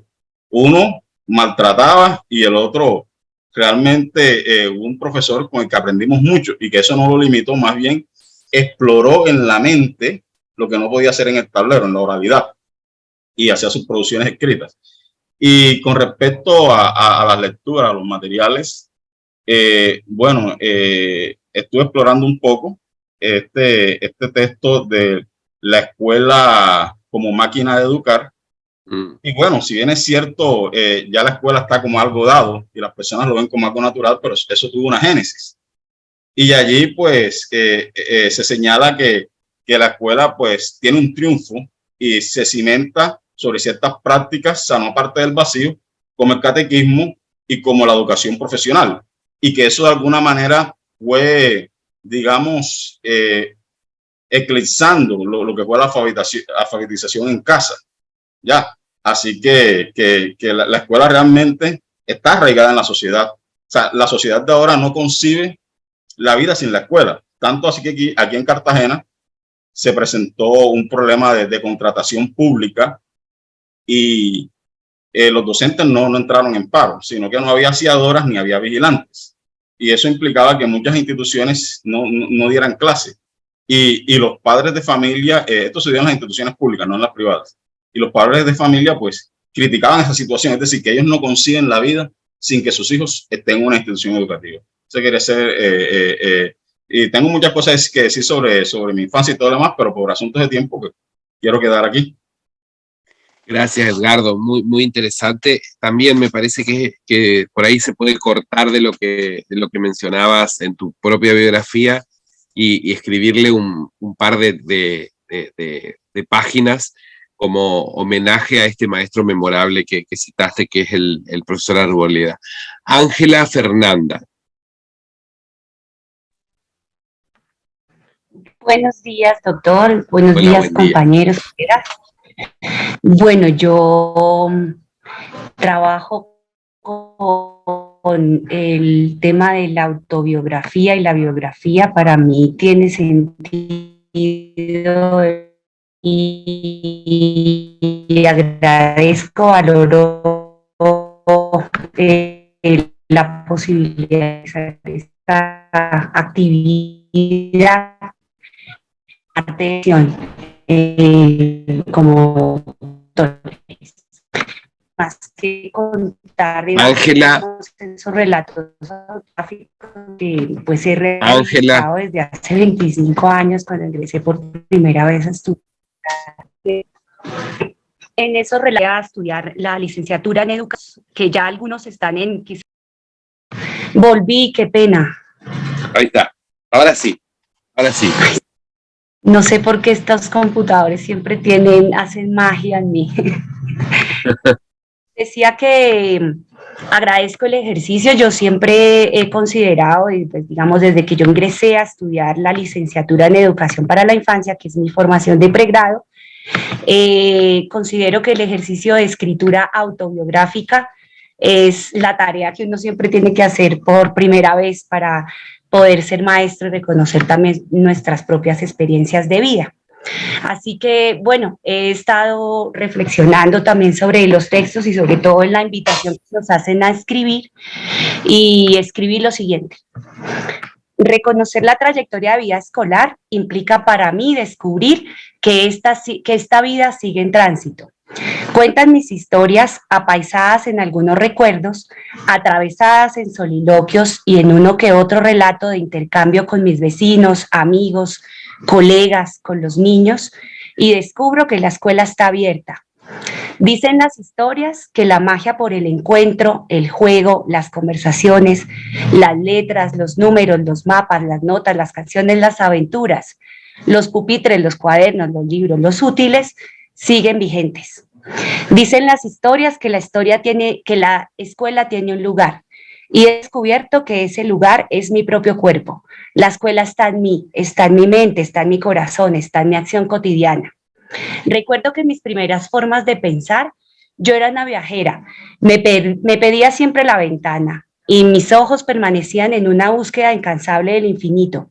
Quería saber si al mirar hacia algún punto del horizonte podría hallar un final, y casi siempre encontré finales. Estaban en los árboles, en las cimas de las montañas que se juntan con las nubes, en el atardecer, y entre tanto también están y se sienten en la velocidad del bus, que aparentan un movimiento vertical, y en mis ojos resplandece con rapidez, y descubren que los finales también son puntos de encuentro. Luego, cuando fui por primera vez al mar, en una extensión de mi propia escolaridad y adulta ya, descubrí en un festival de cine infantil y juvenil que el infinito puede estar en la naturaleza, pero también está en las relaciones que en las que nos podemos encontrar para intercambiar y construir escuela. Así entonces, pues, finalizo mi intervención. Es una aproximación también que quiero pues seguir trabajando, digamos, un poco inspirada en el texto que también nos enviaste de La Escuela Inquieta, y otra autora que pues también argentina que conozco, que se llama Mari Carmen Díez, en el que también pues se nos inspira a escribir de alguna manera más metafórica, o digamos menos academicista o cientificista, que quizás es también pues la dificultad que causa nuestro placer en la vida académica, y por eso pues las huidas. Yo siempre he oído de la escuela, huí desde los 5 años, que me quedé del bus y me fui a pie a mi casa. He buscado siempre el camino en la vida. Luego capaba clase a los 3, al tercero de primaria, duraba una semana o 2 sin ir, para hacer casitas de muñecas y para jugar con mis amigas, para ir al río a hacer las cosas que mi mamá no me dejaba hacer en la vida cotidiana. Y considero que esa huida si el mundo quizás en una aula, o ahora que soy maestra y estoy todo el tiempo en un aula en este momento forrada de negro porque pretendo hacer un observatorio con los niños y hacer un mundo en esas 4 latas, porque en realidad son latas, en una escuela rural de Ciudad Bolívar, de Bogotá. Sigo pensando que por más que feo esté el mundo, podemos hacer que pasen cosas bonitas, y esas cosas bonitas solamente pasan si atraviesan, quizás como lo escribo allí, el cuerpo, la mente, el espíritu, el corazón. Y si no atraviesan sino solo el bolsillo, pues es mucho más complejo. Gracias. Hermoso, hermoso, Ángela. La verdad me encantó que puedas leer, digamos, lo que escribiste, así que lo escribiste además con ese lenguaje más poetizado, ¿no? Porque sí, es verdad, el lenguaje, la escritura académica nos genera a veces un corsé que restringe la posibilidad de transmitir una emoción. Y en este caso, la escritura es libre, entonces cada uno decide por dónde irle a la historia, digamos, y a la memoria.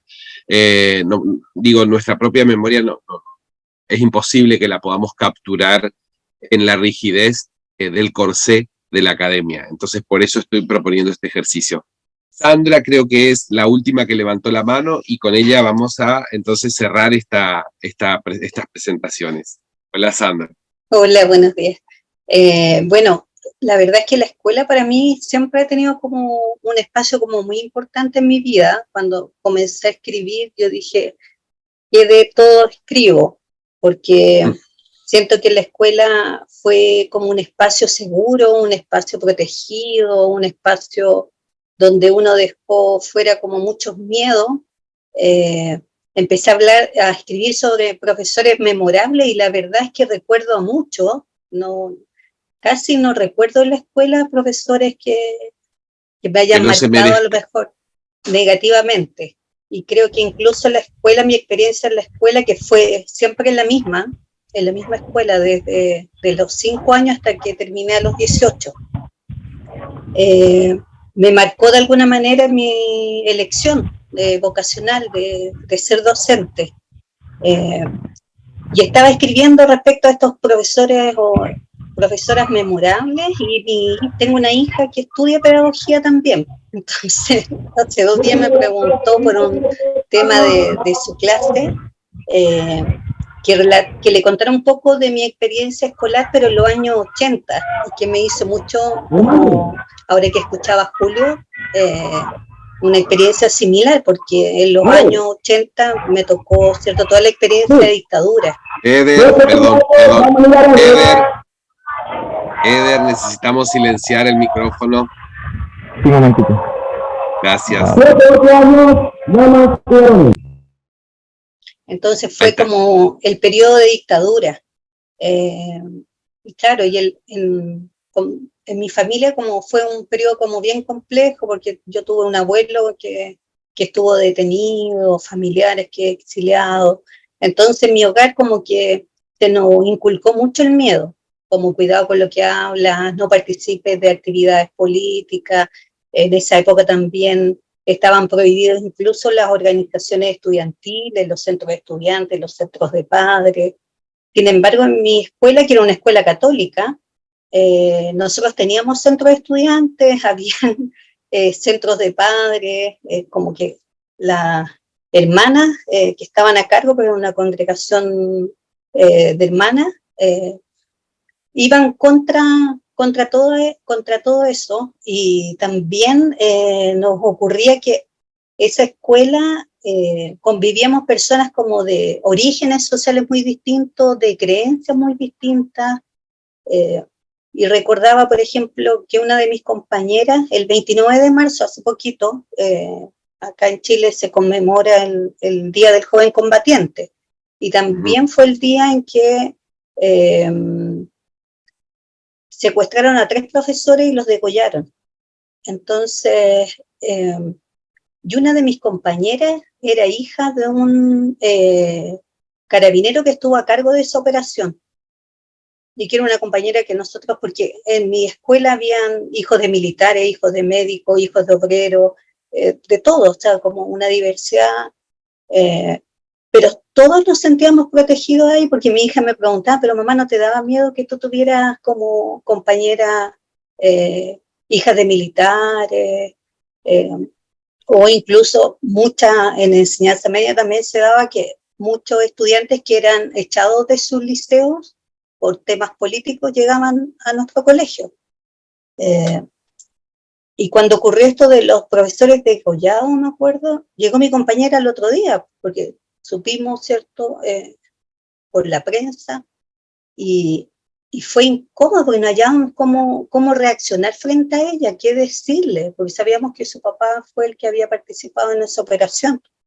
Y en el colegio nosotros tuvimos la oportunidad, por ejemplo, de organizar una velatón, cosas que eran impensables en dictadura. O yo, a pesar de lo que me decían en mi casa, porque como en mi casa y en general el ambiente era como de mucho miedo, yo igual trataba de participar en actividades políticas como a escondidas de mi familia, y nos pasó en algunas ocasiones que tuvimos que arrancar, o compañeras que fueron detenidas, iban las hermanas, la directora del colegio, la hermana Dora, que es como una gran figura para mí en términos como personales y también como docente. Ella nos iba a buscar. O sea, nosotros, como en vez de llamar a nuestros padres, a nuestras familias, la llamábamos a ella para que nos fuera a sacar de la comisaría. Entonces, como ese espacio donde yo me sentía como libre, o sea, como a pesar de estar viviendo y sentir la dictadura, es como que era como una nube, como una realidad paralela, lo que se vivía allí, donde uno sentía como la libertad se hacían muchos debates. En Chile también hubo un proceso de municipalización de las escuelas públicas, y me acuerdo que se organizaron debates donde se llevaron gente a favor, gente en contra, incluso dentro de los profesores también habían profesores de derecha, de izquierda, a favor o no de la municipalización, pero se podía hablar de eso, uno sentía como la libertad de expresar sus opiniones, su pensamiento, de convivir juntos, personas como tan distintas, pero sentirse a la vez seguras. O sea, eso como me marcó mucho. O sea, escribí muchas cosas, pero cuando mi hija me hizo la pregunta, bueno, tu experiencia escolar en los 80, como eso, como esta escuela que te protege y te da como, donde ya dejas de sentir el miedo que te inculcan los adultos, respecto a qué decir o qué no decir, dónde, o cuidarse permanentemente. Me quedo con esa frase última. Una escuela que protege, y yo le agrego, y exorciza los miedos, ¿sí? En el sentido de que los ahuyenta, ¿no? Bueno, la verdad que me encantó que puedan escribir. Imagino que los demás también lo han hecho, que no se animan nomás a hacer pública su experiencia, pero la verdad es que me alegra. Javier levantó la mano. A ver. Sí, doctor. Tu cámara. Sí, ya, doctor Daniel. Ya para, sí. Ya está. ¿Se logra ver la cámara? Sí. Ah, ya. Bueno, no, yo me corto ya para esta reflexión más que todo, que viví en mis primeros años de estudio. O sea, mi madre fue maestra típica, con varias tías. Ella las metió a todos en la docencia, porque ella fue la primera maestra del Estado. Aquí, o sea, que aquí le llamamos en Colombia el magisterio. Y ella nos llevaba a todos, a todo el colegio de ella. Ella cargaba con 4 peladitos y todo se lo llevaba. Anteriormente también había más flexibilidad para estudiar. O sea, para ellos, pues, para trabajar para ellos, que ellos se llevaban todos sus hijos para el colegio y llegaban tarde, pero cumplían con su labor. Entonces ella decidió incluirme a mí con un primo en un colegio de una tía, que también era docente porque era el colegio estaba en un mejor nivel, pero el colegio era solo para damas, mire eso. Y nos metió a mí, el primer grado, el segundo grado, a estudiar en un colegio de puras mujeres. Y el baño era el mismo, todo era, o sea, pero éramos unos niños para que veamos por qué, o sea, hoy en día le ponemos tantos misterios desde los primeros años a esta situación de, ¿verdad?, de género, que una cosa que ya los niños, ya desde niños ya saben qué es una cosa y qué no es la otra, y lo que es 5 o 6 añitos, porque uno nunca le puso esa malicia anteriormente a tantas situaciones de abuso, de acoso y de tantas cosas que podían darse, porque finalmente usaba el mismo baño durante 2 años y éramos prácticamente unos niños, o sea, y por eso no íbamos a dejar de ser varones ni nada, o sea, una situación que uno hoy en la realidad ya uno no sabe ni cómo expresarse, porque de verdad que o sea, uno no tiene que pensar 2 veces para uno dirigirse a un público, porque la situación está así. Y es una situación que a mí yo la comento y todo el mundo cree que es mentira, pero la viví y eso me marcó en sentido como experiencia, pero hasta ahí, buen colegio, éramos felices ahí con tantas mujeres, hacíamos la fila con todas las mujeres y ahí estábamos todos como juiciositos y nada pasó. Hoy en día acá una ministra casi perdió su cargo porque quiso crear una cartilla y quiso hacerlo uno, quiso hacerlo otro y la misma situación, ¿verdad?, de la realidad nos hace también hacer como muy malicioso y perder esa ingenuidad que tienen los niños, ¿verdad? Los niños y uno ya adulto como que los pone a tener malicia. Es mi experiencia y yo ya estoy escribiendo eso, doctor. Muchas gracias. Gracias, Javier. Bueno, les agradezco mucho a todos esta posibilidad de poner en palabras, como les decía, bueno, de poner primero en la escritura y ahora en palabras esta experiencia, pero de verdad yo creo que lo que no asumimos después no se resuelve y seguimos reeditando. Por eso me parece sumamente valioso el aporte de ustedes para poder pensar esta experiencia. Bueno, antes de empezar a desarrollar en estos últimos minutos algunos temas vinculados al último eje de nuestro programa, quiero mencionarles, ahí les dejé un texto que creo que va a venir bien leer, que justo se me ocurrió a raíz de lo que decía Freddy, creo que les va a interesar, que tiene que ver, bueno, con la figura de una maestra, como les señalé hace un instante, pero además que tiene que ver con un contexto también de formación de maestros y con un proyecto de Estado formando maestros. Y antes de entrar en los temas vinculados a este último eje, que tiene que ver básicamente con las teorías o corrientes pedagógicas contemporáneas, quiero hablarles del trabajo final, porque en la semana hubo gente que me consultó y yo preferí explicar para todos. El trabajo final consiste en que ustedes escojan, yo ya les pasé, no sé si les pasé la consigna en el grupo, y si no yo ahora les paso la consigna escrita. Trabajo final, porque esto que hicimos es un trabajo, digamos, de cursada.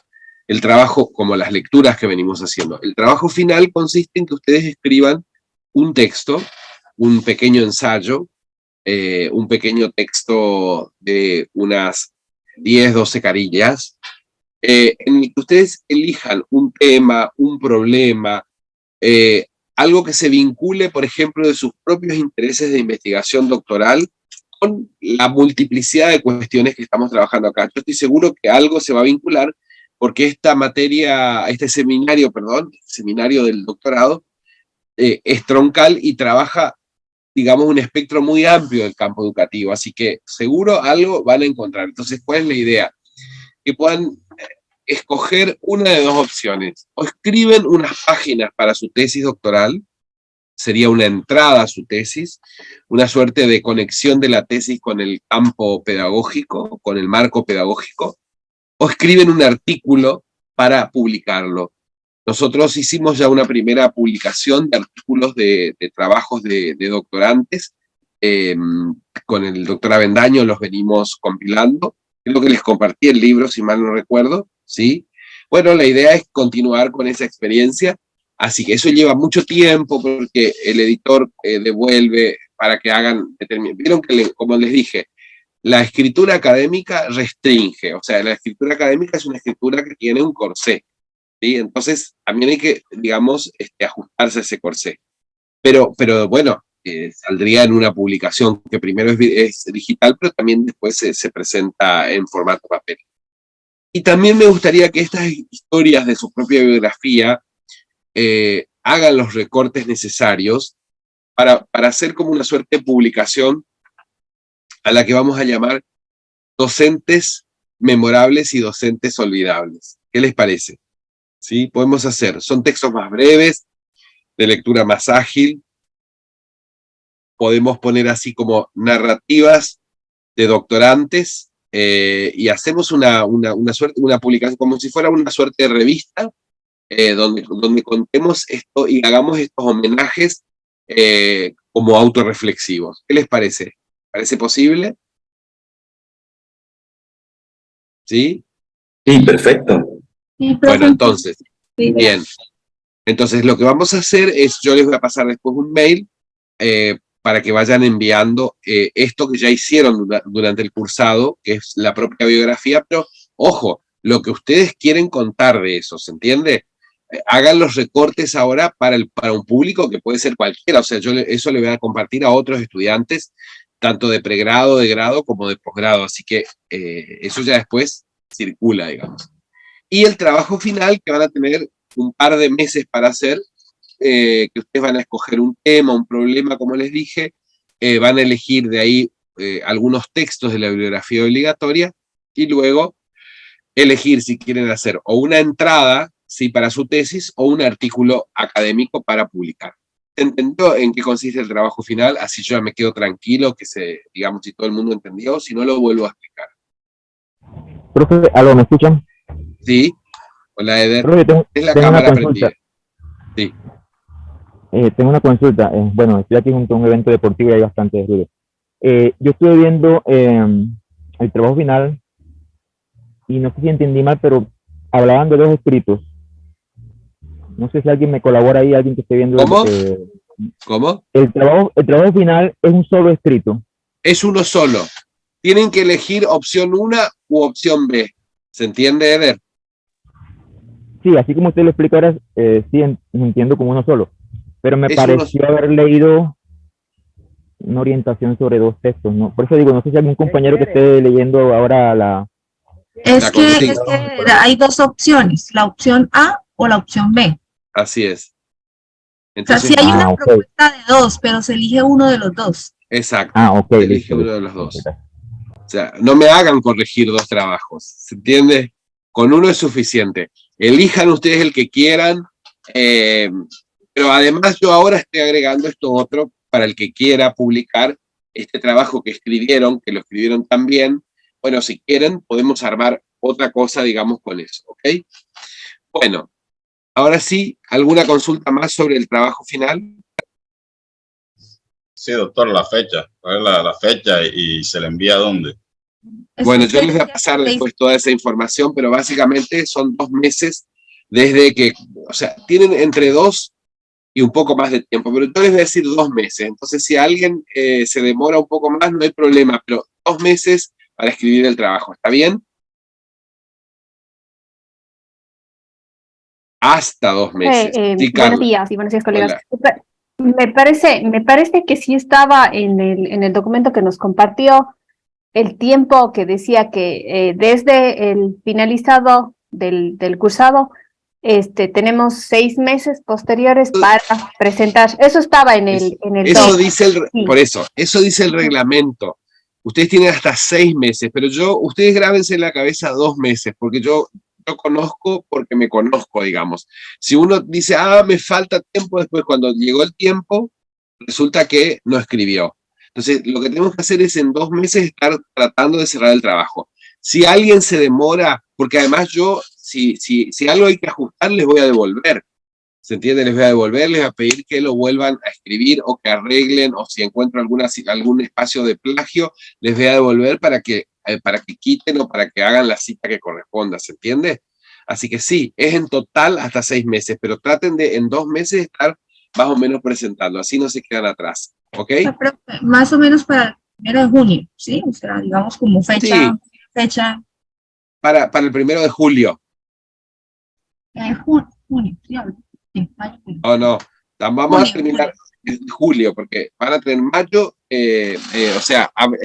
mayo y junio para escribir el trabajo, ¿se entiende? Si necesitan más tiempo, no hay problema. Bueno, en este último eje nosotros vamos a ver la cuestión de las teorías de la educación, o de las corrientes pedagógicas en realidad contemporáneas. Así vieron que estoy hablando ahora en plural, teorías, no la teoría de la educación como pedagogía, sino las teorías entendidas como corrientes. Quiero aclarar a todos, porque aquí hay colegas que enseñan estas cosas y que seguramente han visto en su formación pedagógica muchas de ellas.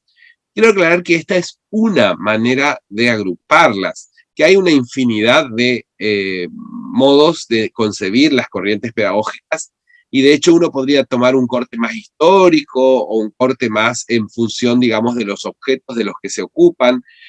Por ejemplo, algunas están vinculadas más a la cuestión del aprendizaje, otras más a la cuestión de la enseñanza.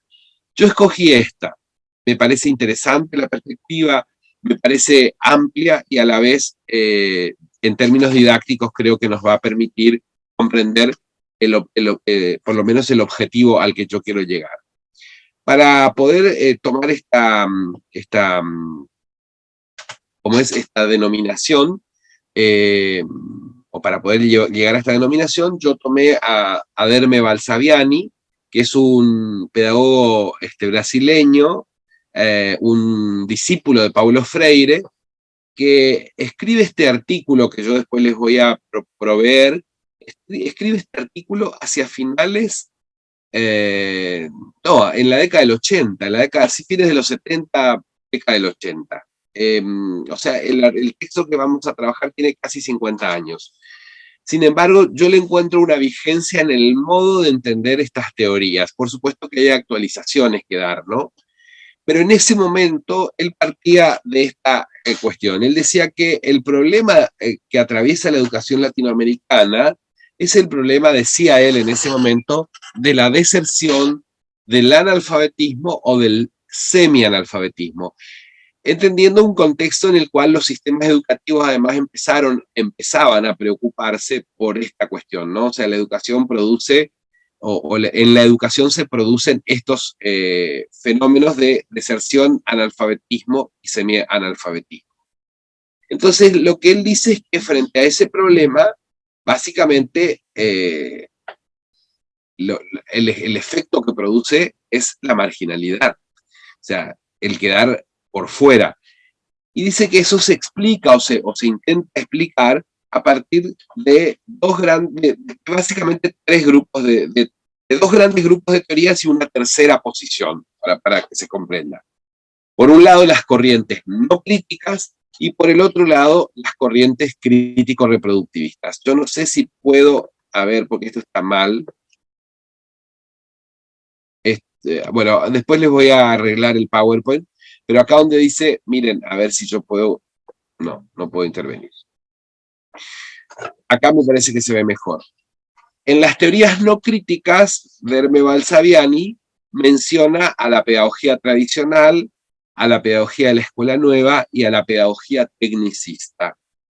Para las teorías no críticas, la ignorancia es sinónimo de marginalidad, en el caso de la pedagogía tradicional, y allí la escuela se erige como un antídoto contra la ignorancia. Para la pedagogía de la escuela nueva o escolanovismo, actualmente dicen métodos activos, el problema es el marginado, entendido como el rechazado socialmente. Por lo tanto, esa pedagogía lo que va a promover es la integración y la aceptación, ya que parte de una relación estrechísima entre humanismo y pedagogía. Y luego la pedagogía tecnicista, que entiende que el marginado es el incompetente, por lo tanto lo que busca es eficiencia, y objetivación del trabajo pedagógico. Estas corrientes surgen, la pedagogía tradicional hacia fines del siglo XIX, acompaña todo el proceso de institucionalización o de estatalización de la educación. Quiero decir con esto, o sea, todo el proceso de convertir a la escuela en sinónimo de educación, en la clave en la que Pablo Pinot denomina a la escuela como máquina de educar y de por qué triunfó la escuela. Esta pedagogía tradicional es el sustento teórico de la formación de todos los primeros maestros que van a ir justamente a convertirse en los funcionarios de esas escuelas, y es una pedagogía que todavía sigue estando entre nosotros, sobre todo en la universidad, pero también en la escuela secundaria. Luego vamos a explicar por qué. La pedagogía de la escuela nueva surge en las primeras décadas del siglo XX en Europa y llega a América Latina, por lo menos a Argentina, hacia la década del 30 y del 40, de 1930 a 1940, y propone una reforma en la concepción del modo de llevar adelante el vínculo pedagógico y la transmisión, entendiendo a la escuela, como lo dije hace un momento, como un espacio que tiene que servir para promover justamente la integración social de quienes la habitan o quienes asisten a ella, pero fundamentalmente parte de un concepto previo que es: la escuela tiene que atender a los intereses de los niños y de las niñas. La escuela tiene que atender los intereses de los niños. La idea es poner en el centro, ¿sí?, justamente el interés. De hecho, aparecen así las pedagogías, ¿no? El centro de interés. Yo les voy a dejar textos y les voy a dejar un video. Les voy a dejar en realidad 2 videos ahora. Uno muy breve sobre la pedagogía tradicional y su vinculación con el normalismo, o sea, con esta corriente pedagógica que por lo menos en Argentina, entiendo que en Chile, entiendo también que en Colombia, porque el doctor Diego Barragán, un querido amigo ahí de Colombia, el año pasado o el año antepasado me invitó a disertar para quienes asisten a la formación aún hoy dentro de esos normales. Después ustedes me pueden aclarar si es que estoy equivocado. Entiendo que también en Ecuador en algún momento aparecieron las normales, hoy me parece que están bastante desdibujadas. Todos nos horrorizamos hace unos años que en México justamente una normal rural se convirtió en una suerte de espacio para el asesinato de quienes estaban allí estudiando para maestros. ¿Recuerdan ustedes? Bueno, en Ayotzinapa, no me acuerdo cómo se pronuncia, bueno, esto que nos horrorizó hace unos años atrás, ¿no? Entonces, la pedagogía tradicional básicamente entiende a la educación como la vía regia para lograr el problema grande que tiene la educación, que es la ignorancia, ¿no? O sea, a través de la educación vamos a educar a todos y a todas. Ese es un concepto que lo agregamos ahora, ¿no? Es una pedagogía absolutamente autoritaria en el sentido de que entiende que solamente el docente es el que posee el saber, el alumno va a la escuela porque es una suerte de receptáculo vacío al que hay que llenar de conocimientos, y además es un saber, digamos, escolarísimo, es un saber solamente vinculado a la escuela, es un saber que sirve solo para la escuela. La figura del maestro es una figura muy importante y muy preponderante, y la comunicación en el vínculo pedagógico la maneja solamente unidireccionalmente el maestro. Javier, ¿y levantaste la mano de nuevo? Perdón, o recién veo. Quiero aclarar que inmediatamente se inicia el proceso de formación de maestros y a través de las escuelas normales y demás, por lo menos aquí, aparecen las primeras reacciones en contra, digamos, de un modelo tan autoritario y tan rígido, y por eso es que la escuela nueva, entre otras corrientes pedagógicas, pero yo solo voy a mencionar la escuela nueva, aparece como una propuesta para superar, digamos, o para resolver ese problema del acartonamiento y del autoritarismo y de la rigidez con el que se mueve la pedagogía tradicional.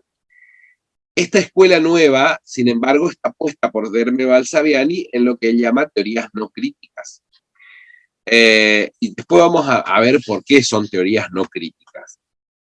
Yo les voy a dejar también una película, un documental, sobre una experiencia que se vivió en la ciudad, no en la ciudad, sino en las afueras de Rosario, donde está enclavada la universidad en la que ustedes están estudiando, que justamente tiene que ver con dos maestras, Olga y Leticia Cosentini, que imbuidas de estas nuevas, de esta renovación pedagógica que les produce el movimiento escolanovista, así se llama, el movimiento escolanovista, crean una escuela a la que llaman Escuela Serena, en las afueras de Rosario, en una barriada de Rosario, y ahí hay relatos de alumnos que pasaron por esa escuela, que yo quiero que ustedes presten mucha atención porque es un documental muy conmovedor, y hay una suerte de homenaje a estas maestras memorables, ¿no?